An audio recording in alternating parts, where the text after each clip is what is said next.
Hello, everybody. Hello, YouTube. Hello, art history enthusiasts and visual culture aficionados. It's me again, Miss M, and I'm back with yet another video. Yes, back so soon after yesterday's viewer mail coffee time with y'all. So, welcome back, all of you. I enjoyed doing the viewer mail a great deal. And I hope you all, those of you who watched, I hope you enjoyed it. I hope, you go to my video section. Where is it? There it is. Yeah, there it is. Time for a coffee break. I almost talked for 2 hours. I've been doing these long ass videos. And yeah, it's 77 views, but I got 2 more subscribers, which is awesome. Hello and welcome, new subscribers. If you're watching this, I had a marvelous time. I've been thinking lately about Stanley Kubrick's Lolita, and of course its relation and its possible influences to The Shining, and how like Stanley Kubrick is doing self-referential stuff between those two, or between all of his movies. There seem to be things that he reuses, recycles, whatever in when he makes his films. Okay, so anyway, I had a marvelous coffee break. Thank you all for your comments. I know there's a couple more today, but I might do just a general viewer mail maybe in a couple of days. I don't know, like from a bunch of different videos. Like, I need to figure out like a schedule or like a way to do these coffee breaks that makes sense. I just switch on the machine and I start talking. But I've been it's my way. It's not anybody else's way. It's my way. Nice and casual, nice and easy. You know. Today, what are we gonna talk about today? Well, before I tell you what we're gonna talk about, let me do my little church announcements. While I've got you on the line, returning viewers, thank you for returning. New viewers, all 2 of you, I guess, or 2 new subscribers. Thank you for being new. Subscribers, thank you for subscribing. Yeah, don't forget to like, comment, subscribe, and share the video, or any videos if you like them, if you know somebody who might be interested in this. And that's my little church announcements segment of the program. And now let me get into it. What am I going to talk about today, you guys? And how does it possibly relate to Stanley Kubrick, specifically Lolita and The Shining, which is what I'm kind of OCDing about lately? Let me show you. I did a community post a little while ago. Not this one, but please do go ahead and watch this video with David Lynch discussing the Stanley Kubrick film Lolita. It's good. And then this one I did a little while ago, 7 days ago, my God, when I was still in my little funk. And I said, I can't just like do a post like this and not follow up with with, with a video. So we're going to talk about this today. Again, very casually. I'm just going to ramble like I always do. Fire up the percolator, okay? Or get your DoorDash or your Uber Eats or your, what's that other one? Postmates people to deliver you a nice big frosty iced coffee, because it still is summer. It still is summer. And I do iced coffee all the time. I actually prefer iced coffee to hot coffee.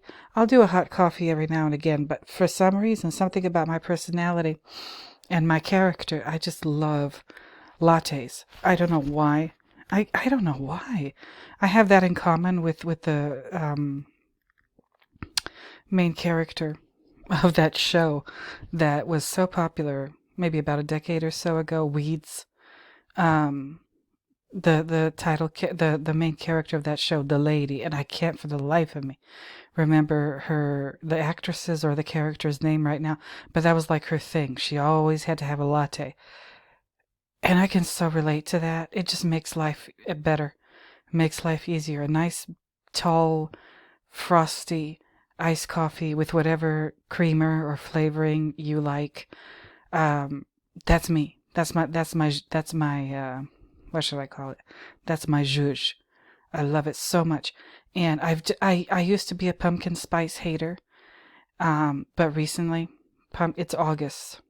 It's not even September, and they're already selling.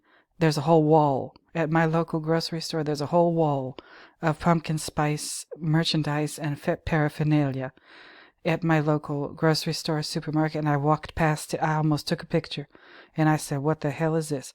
There was pumpkin spice pancake mix. There was pumpkin spice muffin mix. There was I mean, really. And then I went to the dairy case, and I said, "You know what, Miss Sam?" I said to myself, "Why not? Let me get one of these pumpkin spice flavored coffee creamers and just see whether or not I'll like it, see whether or not it actually tastes like pumpkin pie." And I got it, and I put a little bit in my coffee. I mixed that together with half and half and the black coffee and plenty of ice, swish it together, and you know what? It was actually good. I hate the pumpkin spice stuff from Starbucks, but this, what I made at home, actually not bad. I actually had a little bit a while ago, and I'll have a little more when I take a break during the making of this video. Anyway, well, this is an appropriate conversation because we're talking about food. So this image, let me see if it, yeah, look at this image. Okay, I got nine likes, 3 comments. Hello, y'all. Hamburgers. Stephen says the cornerstone of any nutritious breakfast. That's right. I don't even like breakfast food. I don't ever eat breakfast. That's just me, though. That I don't know. I was raised by Europeans. I don't know. Actually, Eastern Europeans, like, they really don't do breakfast. Tankard says, based on my understanding, food used in pictures are not real. That's what I've heard, too. I've heard that it's like, you know, for all we know, this hamburger is shellacked. We have no idea what's going on. And Chris LeRose says, I'm watching The Sopranos, and without the food, there'd be no show.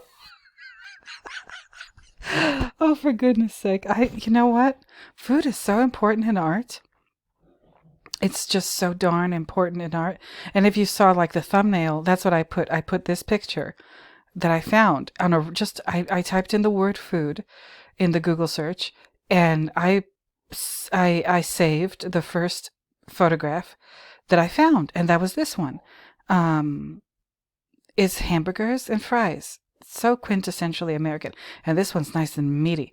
Since I'm not doing carbs, except my little coffee creamer, I'm not an extreme low carber. I try to make sure I do less than 100 grams a day. And that is technically a low carb diet. So, you know, if you have any suggestions, if you think I'm doing too much, let me know. I feel much better than when I ate carbs like normally, like, you know, potatoes, French fries, tortilla chips. I wasn't really doing bread because I have an issue with gluten, but, you know, no bread, no pasta. But yeah, potatoes, all different kinds of potatoes, tortilla chips. What else did I like? Oh, rice. I love me some rice. Fried rice is everything, but I can't have it now because I'm just not doing it. So I had a taco salad today, a low carb taco salad. If you're interested, I'll give you the recipe. Pretty quick and easy. But anyway, so we need to talk about food, I said here, especially food's role in art. Okay? And like Chris LaRose says, there's no show without the food in The Sopranos. That is very interesting because it's a show about, you know, it's a stereotypical show about Italian people and their, I guess, in the mob, and Tony Soprano is supposed to be some sort of capo or consigliere or some character or some figure like that in the world of the American Italian mafia, right? And Chris LaRose, if you're interested, I did a little video that got copyright stricken, but it's still up there, about the very last scene of the show. Like the last episode of the last season when they're in the diner and the whole thing, right? So check it out if you're interested. From The Sopranos, I did that. Now, food is incredibly important because you need to eat to live. You just do. There's no way around that. If you don't eat, you'll die. That's very basic. But as far as its role in art, um, it's not. I don't believe that its role in art is necessarily about sustenance or nourishment. It's largely symbolic. And like I was talking about with regard to um, Stanley Kubrick, I've been thinking about that for a little while. Before I get into that, but like I said, this is the first picture I found in the Google search, and this is from an ad, or yeah, and the very first picture is a picture of a big old hamburger cheeseburger with tomato and lettuce. Where are the pickles and onions? Oh, there's some pickle down here, but I need some onions. No, this is ridiculous. It needs onions, and this bun is just way too big. But anyway, this is the first picture I found, and it was an ad for like hotels.com. The first image I found when I typed in the word food in the Google. I don't know what that might mean, but I figured if it's the first image, it's probably also the most popular image. Right? Isn't that how those things work with ranking stuff on Google or whatever? You know? But like I said, let me switch over back to my homepage. Hold on. I've been thinking a lot about Lolita and The Shining, okay? And since we're talking about food in this video, again, I've only watched Lolita once. Yes, I am gonna watch it again. I just need a little time to like wind up my brain so I'm ready for it mentally. But the only food that I really remember in Lolita was when Dolores delivers Humbert his breakfast that Charlotte, Dolores's mother, cooks for him, and she takes upstairs. And what is it, Richard Tankard? I don't know if you've been thinking about this too, but like I'm gonna lay this on you. What is the breakfast for Humbert when Dolores brings it to him? It's bacon and eggs and toast. And Richard mentions the toast, or he's been talking about the toast. I won't say what he says about the toast. I think he said it in my comments too, but the toast is important in that scene. Bacon and eggs and toast. She brings that to him. And I don't know if there's orange juice and coffee on the tray. I need to watch it again. But y'all, that should remind you of something if you're a shiner. That definitely reminds me of the scene where Wendy brings Jack his breakfast in bed in the beginning of the movie after they've just moved in. Well, actually, they didn't just move in, but like after we have the tour of the hotel on closing day, the very next scene is Wendy wheeling Jack his breakfast on the cart. And the breakfast is bacon and eggs and toast and orange juice and coffee. Okay? Very, very similar. Like I said, I have to rewatch Lolita to see if there's orange juice and coffee as part of Humbert's breakfast. But the food part, like not the drinks part, the food part, bacon, eggs, and toast. And Lolita she tells him like she eats the bacon on the way upstairs. And then there's that toast, and that's the same breakfast that Wendy makes Jack. The very same. So, like I said, Stanley reuses a lot of stuff from Lolita in the Shining, including that breakfast. Okay? Is Stanley drawing a parallel between Lolita and Wendy? Because they both bring their abuser, I guess. Like most people see Jack as this horribly abusive character, and I can see why they say they feel that way. That's how it looks in the movie. But so both of them, they're bringing their abusers the same breakfast: bacon, eggs, and toast. Okay. What in the world is the goings on? I don't know, but I just wanted to mention that since I'm doing a video about food today. Now, I've got all these nice articles lined up that I'm not necessarily going to read all of them to you because there's a bunch. Let me count: 6 of these articles that I just put food and art in the Google search, and this is what I found. Okay, this is from a website called thedifferentlevel.com. Of course, I'll leave it in the description. And I think I'm going to start like not leaving these links in the description to articles that I cite in my videos. I'm going to start doing that on my blog. And if you want to know more, you're just going to have to go to my blog, and maybe I'll write a little something summarizing. But you know, I got to get that blog going. I really need to concentrate on it. And they have this image, this classic, like I think it's pop art image of all these very geometric looking cakes here. Like we got a angel food cake and layer cake and chocolate cake and and a cake with a heart on it, whatever. So this article is called A Bite-Size History of Food Art. Okay. And the first thing they mention is the lavish Roman feasts to the Instagram photos of today.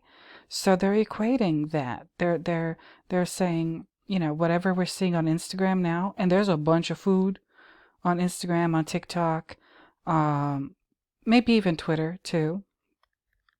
But I, especially watch the ones on Instagram because I like finding new recipes. And there's just a lot of times there's just, the ones. There's just people who have accounts on Instagram or TikTok, and it's just they film themselves eating food from various restaurants and fast food places. There's a guy that I was watching just recently, and his mission, or one of his missions on his Instagram account, is to eat what he says, eat every bean and cheese burrito that exists. So I think he's based in LA, and you'll find it if you search it. Just bean and cheese burrito after bean and cheese burrito after bean and cheese burrito. So that's his bean and cheese burrito series. And then he has a peanut butter and jelly series, peanut butter jelly sandwich. And then he has a club sandwich series. And then he has a breakfast burrito series, and seems to be doing okay on his IG. Depictions of food have always captivated the human imagination. Seems like it. It really does. It's not the highest selling subject matter when people buy art. The highest selling, first place, is pictures of people. Okay, figure paintings.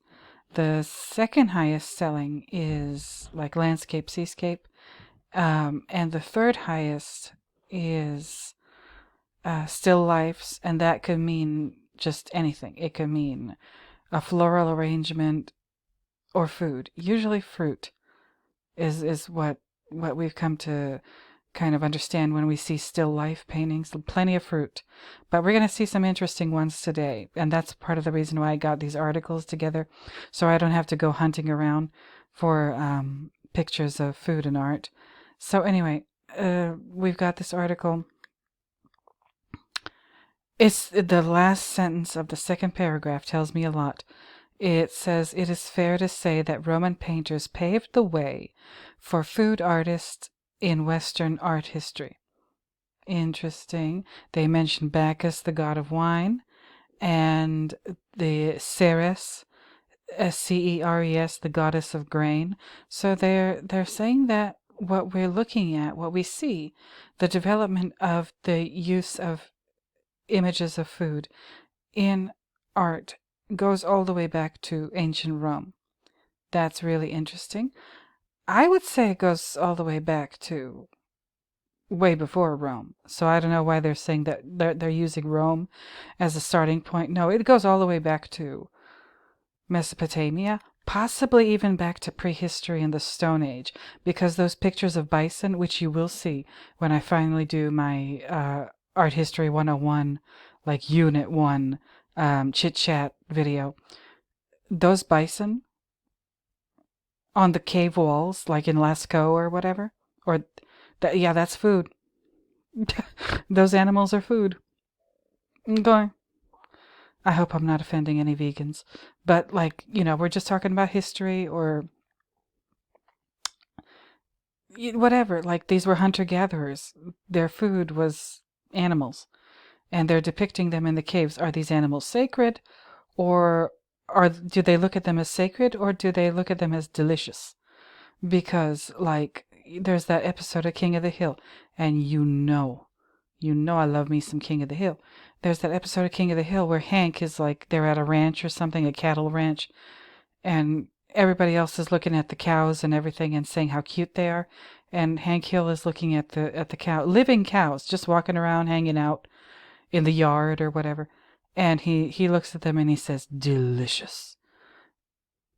He's not looking at a steak. He's not looking at a burger or shish kebabs. No. He's looking at a live, walking, mooing cow. Okay. So we have one example here and they don't say what you're looking at, but I'll enlarge it a little bit. This is it looks to me like an obvious Baroque painting. And we'll look at the background over here. Good Lord. There's this parrot. There's a whole bunch of grapes. There's oysters, lemon, orange, a ham. Is there a lobster? I don't see a lobster, but we might see a lobster in one of these paintings. This is ritzy. This is high class. This is luxurious, expensive food. Even for the time period, like we think of food as easily accessible. Now with inflation prices, we're realizing, like, we should have kept our mouths shut. We should have just enjoyed it while it lasted. But, all of this stuff here, the ham, even the fruit, we think of all of these things as easily accessible. No. At least not, no, throughout history, this kind of food has been accessible or easily accessible mostly to rich people. And that's been the case for a long time. We got a melon here. We got what looks like some peaches. And the fact that there are citrus fruits in here, and this is very possibly a Northern European painting, means that this is real swank, because citrus fruits do not grow in northern climates because it's too cold. So they're probably imported from Spain. Okay? The lemon and the orange. Possibly the grapes too, though I'm not sure. I don't know very much about agriculture. But anyway, I'm not going to analyze this painting right now. It's just part of this article. This article talks about food art in the Middle Ages. It mentions Leonardo da Vinci. Yep, The Last Supper.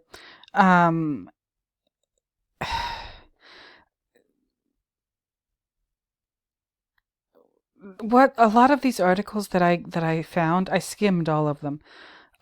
What they're really not talking very much about, and I don't know why, is food's relation to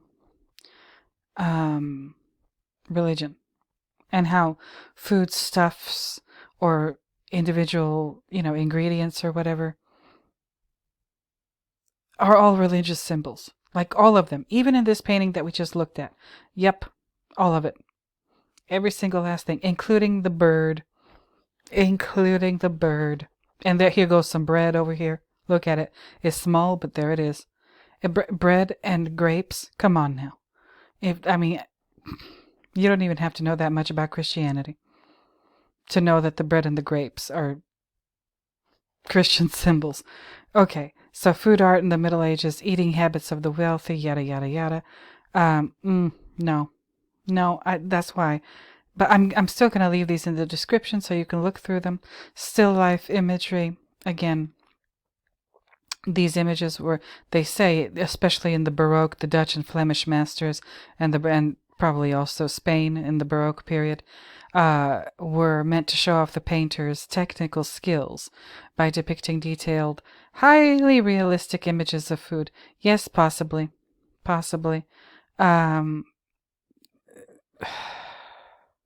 But again, there's way more going on, and I believe it's still going on. Pop art, feminist art, they mention Andy Warhol's soup cans. I think we're going to see them. pretty soon. And then we have just this picture of an egg. And this is what made me think of Lolita, because, me and Tancred have been talking about that scene, that creepy ass scene with the egg and the toast and the missing bacon. Make of that what you will. Make of that. I don't know why the bacon is missing. She ate it. Lord, I don't know what's going on. I don't even want to speculate about that right now. But this is the first article, a bite-sized history of food. And bite-sized, it really is bite-sized. They barely say anything here. Then there's this one, Siberis.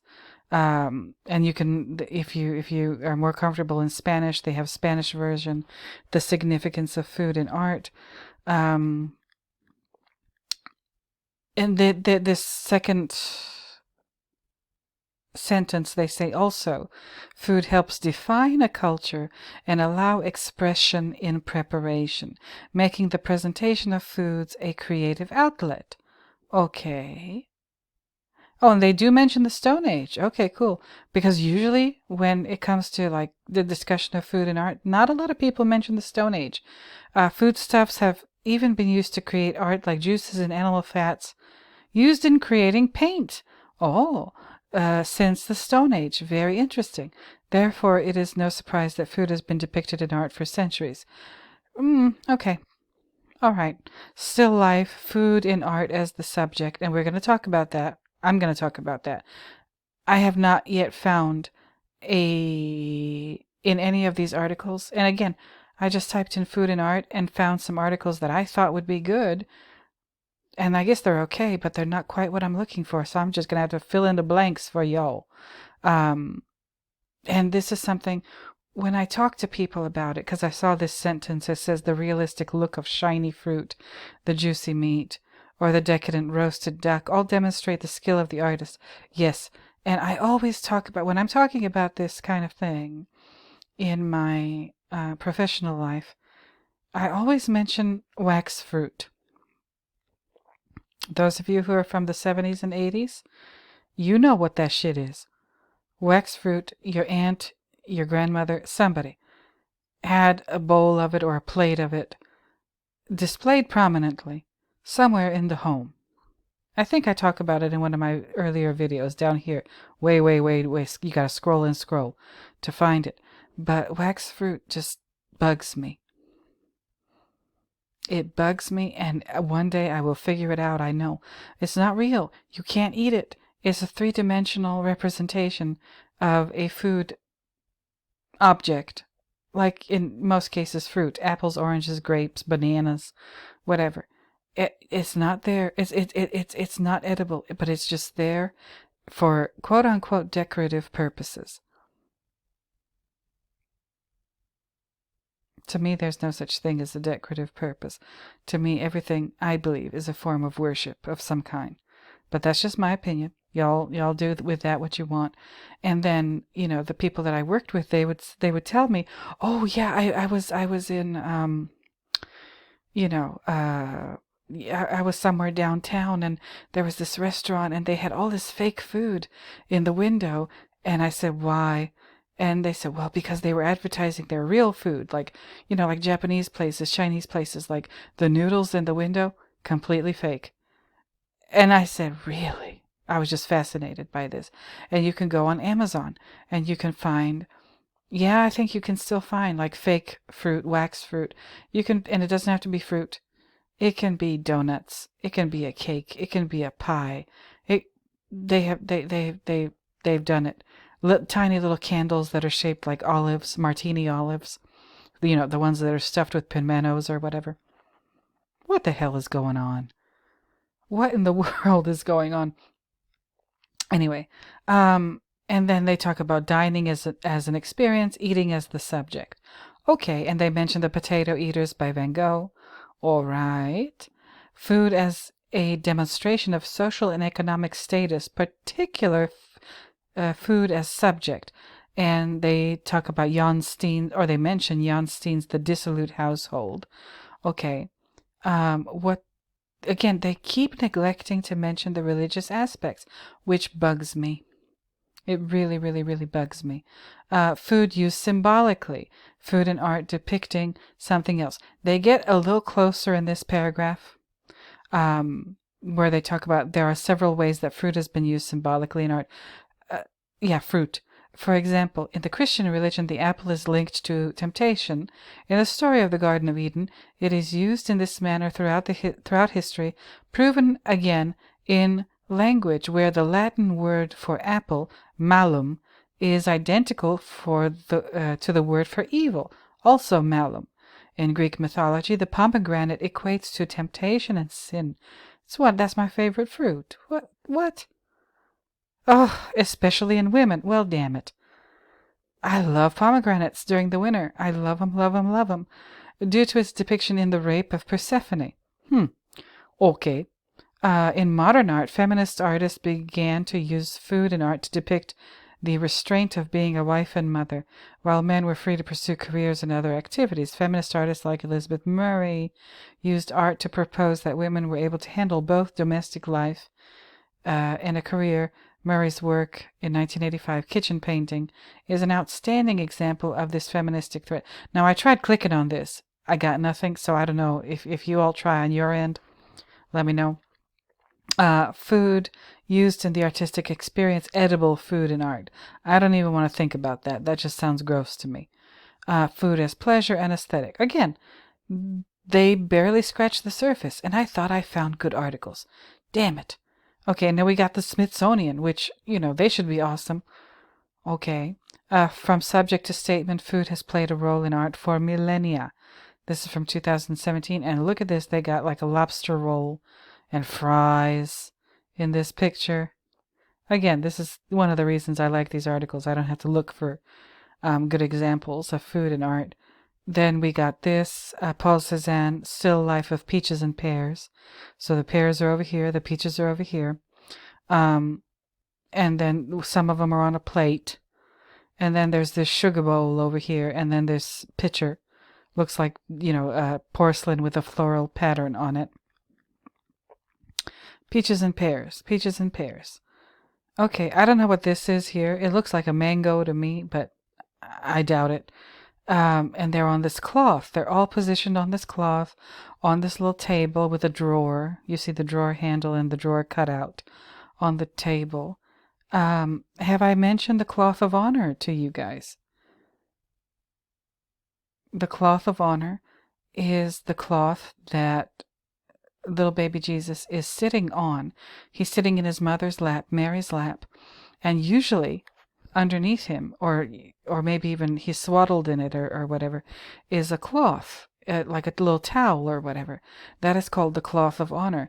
And that little cloth of honor, always positioned, or usually positioned underneath baby Jesus in these Mary and Jesus depictions, that cloth of honor is supposed to prefigure or foreshadow his death, and it's supposed to remind you of the shroud that he will be wrapped in after he's cut down from the cross and dead.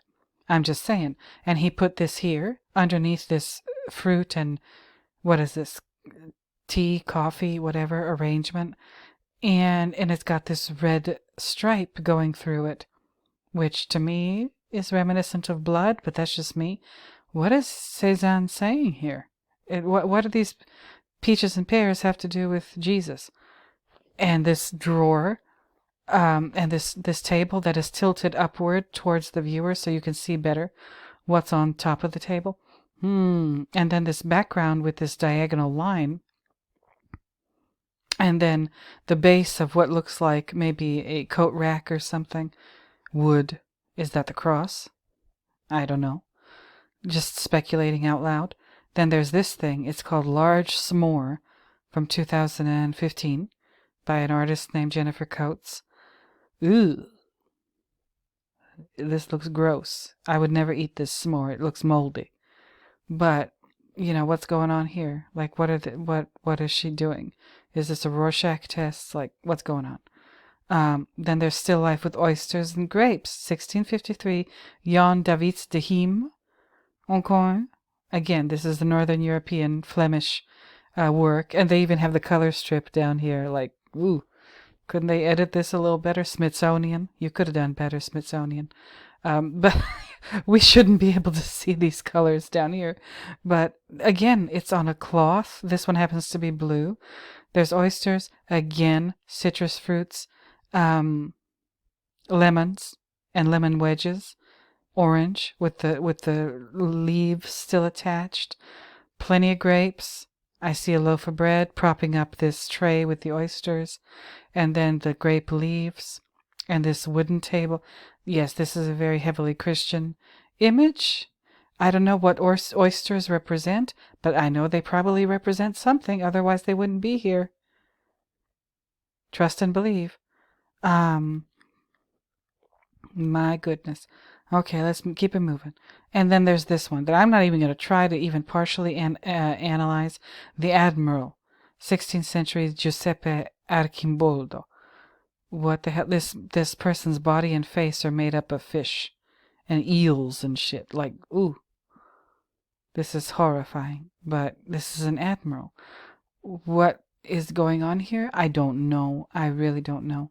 But this is the Smithsonian article on a brief history of food as art. Food as art. Okay. This is interesting.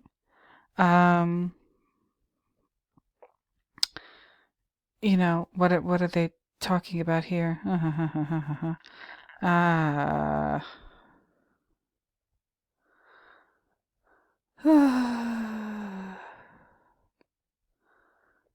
don't know. I don't know.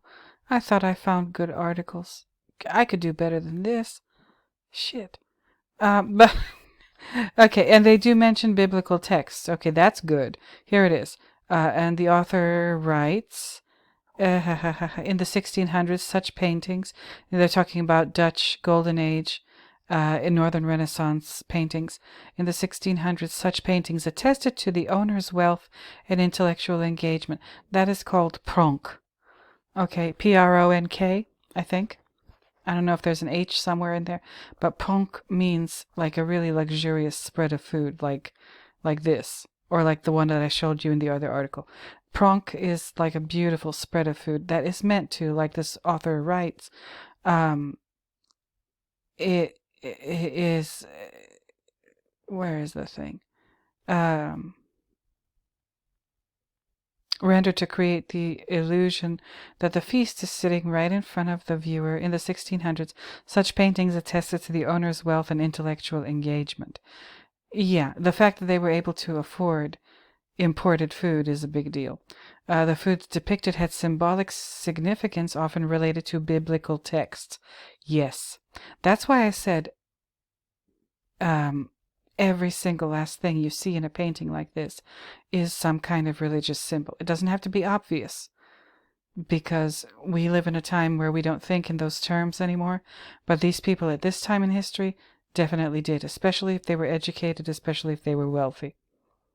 Well, maybe not especially if they were wealthy, but like an educated person would definitely be aware of the religious meanings. Like I said, there are encyclopedias dedicated specifically and exclusively to defining religious symbolism, as far as any object, item, thing you can think of, including a lot of plants. And that includes plants that are eaten, food, fruits, vegetables, flowers, herbs, meat, fish, game, cheese, bread, crackers, unleavened bread. You name it, it's in there. It's in there in these encyclopedias. And all these different flowers, the different categorizations of flowers, like in biology, the taxonomy of flowers, each and every one of them has a different meaning depending on where you're looking at it, or what time period, or whatever, right? So that's carried over into these depictions of food, straight up into the modern world. We're just not aware of it, or we're not taught to be aware of it. Okay, that's what I wanted to make sure I told you in this video. The ancient world is still with us. We just are not told about it. We're not informed. We live in the world pretending that it's secular. It's not. It is not. That is how I feel about it. Now they talk about feminists again, and I don't really want to get into that. Not because I dislike it or, but that's not what I'm really going for in this video. As far as my own little discussion of food and art, right? But at least they mentioned the religious aspect, which good for them. Very good for them. Okay, the Smithsonian. Okay, thank you, Smithsonian. Then we have the Wide Walls article, and they have some good images here too. They've got this one up here. Again, an obvious Baroque, or at least obvious to me. I could be wrong. I could be totally wrong. There's a little loaf of bread over here. There's some more bread hiding back here. There's these big ass hunks of cheese, or half wheels of cheese. This one on top looks a lot more aged than the one on the bottom, but whatever. Again, all different colors of grapes: purple, red, green. This thing over here, is that an apple or a peach or a nectarine? I don't know. We got nuts. Oh, and each and every, like I told you, like I done told you, each and every single last one of these has religious significance. Even the tablecloth. Look at the tablecloth and the table runner on the table. Again, that is reminiscent, very, very strongly reminiscent of the cloth of honor that I mentioned. And I don't have time for it, but if I were to analyze the pattern of the tablecloth and the table runner with this little lace trimming, but that would probably have religious significance too. Actually, let me take a little quick look. Yeah, look at this pattern on the red part. That looks like a stalk of wheat. So there you go. More bread. Okay. We got, what are these called? Chestnuts, walnuts, hazelnuts. At least that's what they look like to me. There's a fruit peel. Somebody with this knife with the blade facing upward. Lordy, lordy, lord. Somebody obviously peeled an apple or something. Oh yeah, there's an apple. Okay, you can see the seeds in here. Peeled the apple, ate the apple, and left the peel on the table like a slob. Somebody's been cracking nuts, but I see no nutcracker. Whatever. And then there's this little bun over here. Is this regular bread or maybe sweet bread? I don't know. There's a glass. What's in the glass? I have no idea. It's hard to tell. Is it water or wine? I have no clue. Then there's a loaf hanging out back there. And then there's more apples over here. Apples, if you don't see the religious significance of the apples, I just don't know what to say. And I don't think that this would be a pronk painting, like a luxurious food kind of thing. This would be maybe more of an onbijtje, which means little bites of food, or like a little snack in Dutch. Because this is not like a real meal. This isn't like, you sit down with meat and potatoes and whatever. No. This is a little cheese, a little fruit, a little bread, apples, and probably a little glass of wine. A snack. They didn't have convenience stores back then. They didn't have Oreo cookies and Chips Ahoy and, my favorite flaming hot Fritos, or corn nuts, or M&Ms, or Snicker bars, or no, they had this stuff if they wanted to have a quick little snack. Cheese was like their convenience food. They could make it and preserve it, and in a lot of cases, the older cheese gets, the better it tastes. But this is what life was like for and again, it's an onbijtje, but that doesn't mean these people are poor who maybe commissioned this painting by whoever did it. And again, plenty of religious significance. Plenty. The stalks of wheat in the tablecloth pattern. At least it looks like that to me. The buns and the bread, the apples, the grapes. Come on now. And if we really did our research, we would be able to figure out the significance of the cheese and the nuts, and the wine, if that is wine in the glass. Of course, you understand what that means in the context of a Christian image.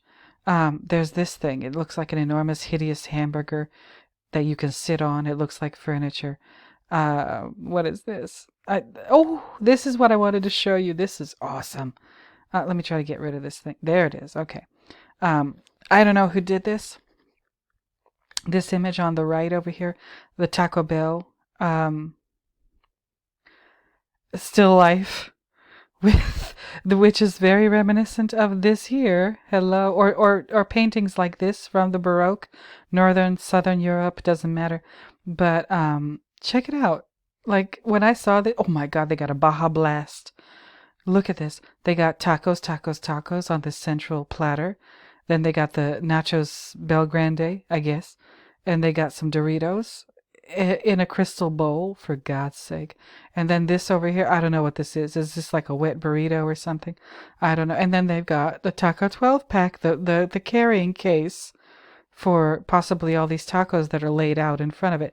And all these little packets of varying degrees of hot sauce. And of course, the obligatory Baja Blast.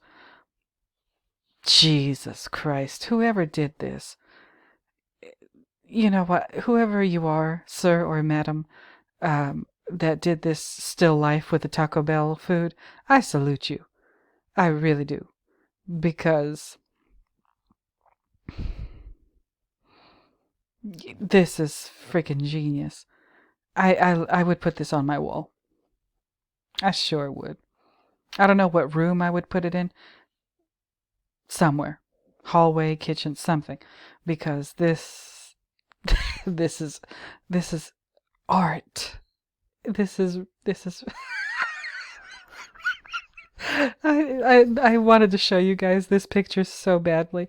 I don't know, maybe I should even, no, I don't want to deal with copyright bullshit, but like I would love to use this as a thumbnail for this.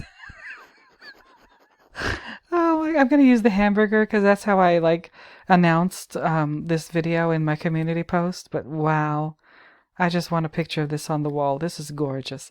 But then there's, okay, the cakes and pies like cafeteria style. Okay. There's again another Spanish fish loaves. What else is here? Another fish. Yeah, that's Jesus. Fish and loaves. Come on now. There's that French one. I don't even want to talk about it because I'm not big into that painting. Then there's the butcher stall at an open air market somewhere in Northern Europe. Okay, and look at this poor deer and this poor goose. Oh my God. And I guess he hasn't prepared these yet. He hasn't like really butchered them. They're just dead. Oh, and I think that's a turkey over there. Oh my God, this is horrifying. But whatever, right? Another one. I guess this guy has prepared the meat. There's a big old cow's head and fish and a side of beef and a ham and Lord and fowl and oh my God. So this and this sausage, this is horrifying. But yeah, this is what food looks like in its unprocessed state. Like everything we eat is heavily processed. Let me go back to the Taco Bell one. That one just, I love that thing. I wish I could find out who the artist is, give them their props. But this is Wide Walls. Depiction of food and art. Drawings of food could also be found inside Egyptian pyramids. A recurring theme through the Middle Ages and Renaissance to modern times, food has been depicted as a celebration of a theme, composition itself, or a metaphor. That's a good sentence, and that kind of sums it up in a way. A celebration of a theme, composition itself, or a metaphor. I would just argue that food always means something. Like maybe I've said in my other videos, nudity always means something. Same thing with food. Food always means something, which is interesting. And it says, it is no wonder that the depiction of food in art spans across cultures and all, yes, all, of recorded human history. Appearing in myriad contexts, this practice stretches back to ancient Greece and Rome, where banquets and bacchanals were consuming passions celebrated in literature, painting, and mosaics. Okay, all right. It's been around for a while. Yeah. Then there's this one again, Anne Coster Valayer, a white soup bowl. Okay. And there goes that bread again. And the cloth again. If you've ever wondered, now I told you, whenever you see paintings like this and there's always a cloth somewhere underneath something, whatever is on top of the cloth is supposed to be considered Christ-like or a symbol for Christ or his death or his resurrection or something. Okay? I'm just saying.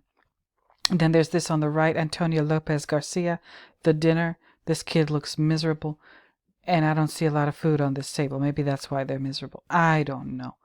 I really don't. Short history of food in Western art. Culture of antiquity, still life objects, and devotional and secular images. Okay, that's good. Display of virtuosic skill of observation, color, shape, texture, symbolic meaning, representing certain features, virtues, or values. The symbolism of food and drink was mainly rooted in classical literature and paganism. Okay, go ahead, white walls. Of course you nailed it way better than the Smithsonian did. Wow. Okay. Um, and a lot of the stuff they mentioned in this article is stuff that I've already kind of mentioned in just my rambling as I do this video. And yes, this is a woman wearing a meat suit just like Lady Gaga. Lord, Lord, Lord. But anyway, again, these are pop art images. Roy Lichtenstein, Wayne Thiebaud, The Cakes, 1963. Okay. Food and consumerist society. So I guess these people are criticizing waste or overconsumption, gluttony. And this is supposed to be secular, but gluttony is considered wrong. Okay. Edward Hopper, one of my favorites. And Depression era issues such as money, hunger, gender, and class. Okay. This is The Potato Eaters, Vincent van Gogh. And I don't know what is going on in this painting. I've never been able to figure it out. These people look miserable. And I guess that's the point. They're very poor, and all they have to eat is potatoes. All right. And then there's this. Did we already see this one? Or we might have seen it, because if you've seen one painting like this, you might as well have seen them all. Jan David's De Hiem, still life with ham, lobster, and fruit. There's the ham, there's the lobster, fruits all over the place. My stars, my good. And then we have this, I don't know what to call this, like this thing filled with wine over here, and these empty glasses over here.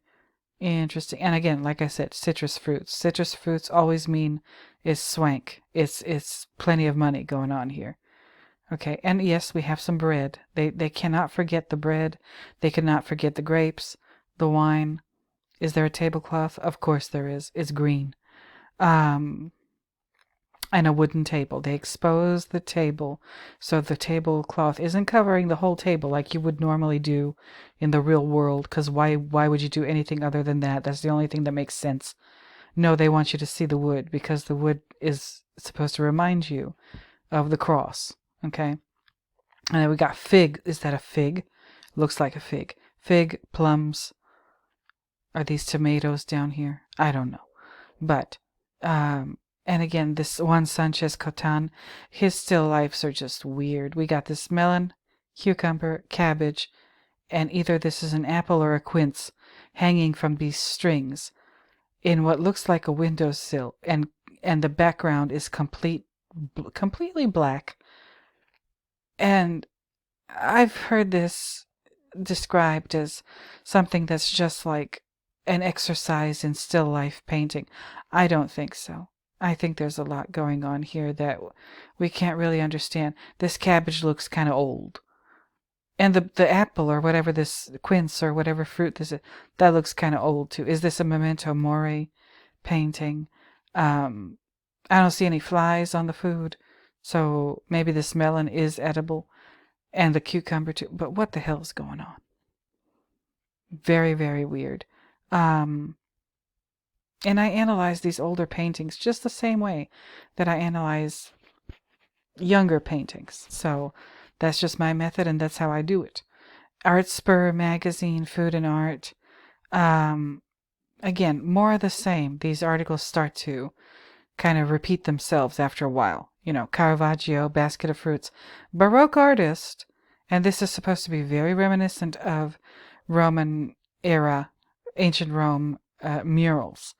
Okay, and again we have grapes, apples, Helioskis. Come on now. This is... Hmm. What is Caravaggio trying to say here? He's making it look like it's from ancient Rome, but again, it's fruit that is very obviously symbolic of Christianity, or Christ himself.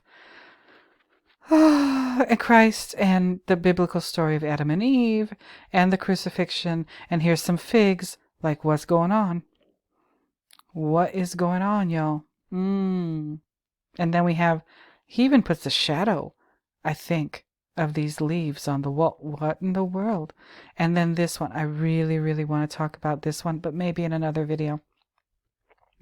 This guy, Dwayne Hanson, the lady pushing the shopping cart, crammed full of junk food. This is from 1969. It's called Supermarket Lady.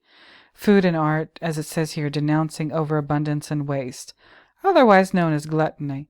Pop artists, an ode to and critique of industrial food.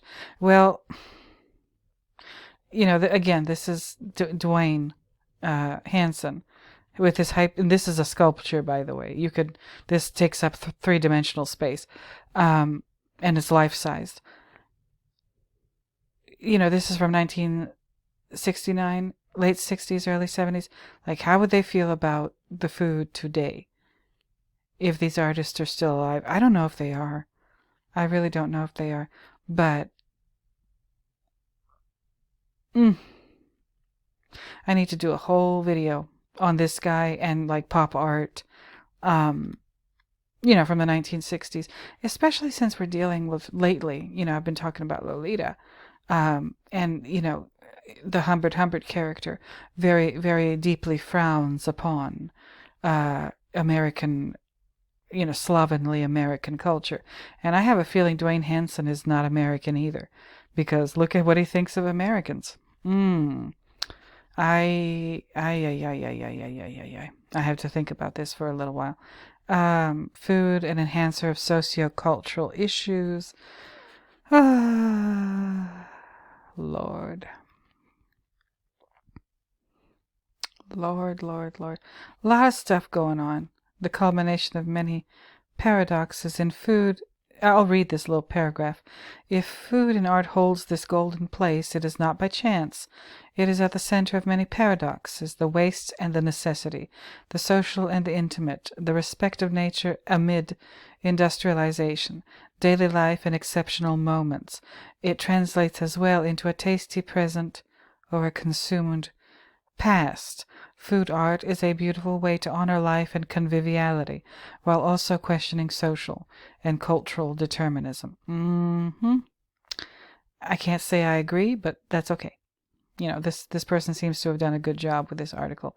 Use some good images to illustrate something, literally illustrate something with these images. The last article I have, Why Do Great Artists Paint Food? 2 critics hash it out. This looks boring as hell to me, but I wanted to provide it for you in case you want some extra reading to do. The Feast of the Gods, Giovanni Bellini and Titian. Okay, so...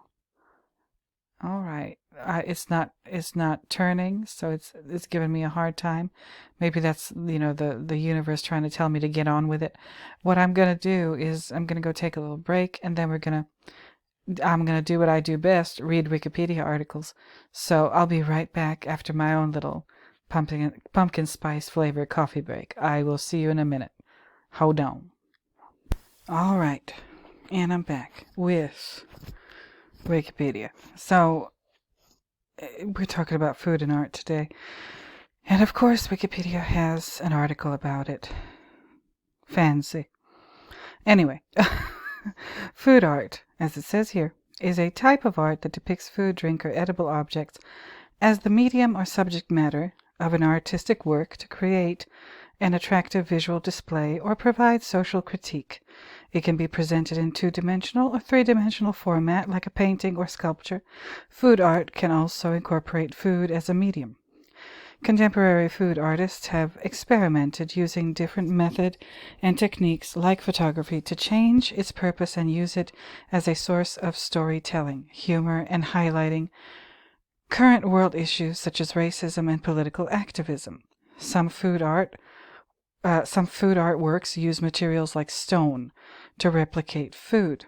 Okay. Interesting.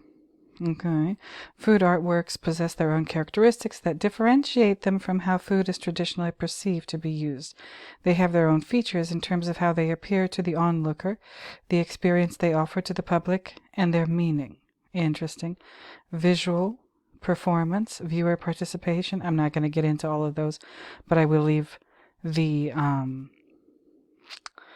link for you to look at if you'd like to. The meaning. Let's talk about the meaning. Let me read this part about the meaning. The meaning of food in the traditional sense is to be used functionally and to provide nourishment by being eaten.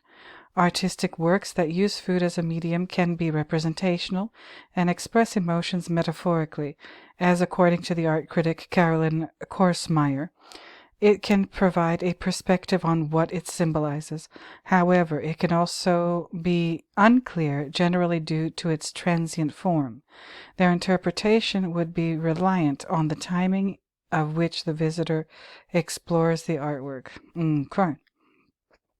And here are their examples, Wikipedia's examples, of artists who depict or use food. And of course, number one is Leonardo da Vinci, The Last Supper.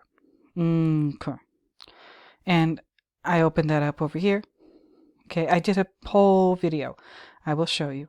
A little while back. Hold on. Ugh, where is it? There it is. Leonardo da Vinci's The Last Supper. And I titled it, What's Wrong with This Picture? Now, y'all can go and look at that video if you'd like to. It's in my collection, so go ahead and take a look at it.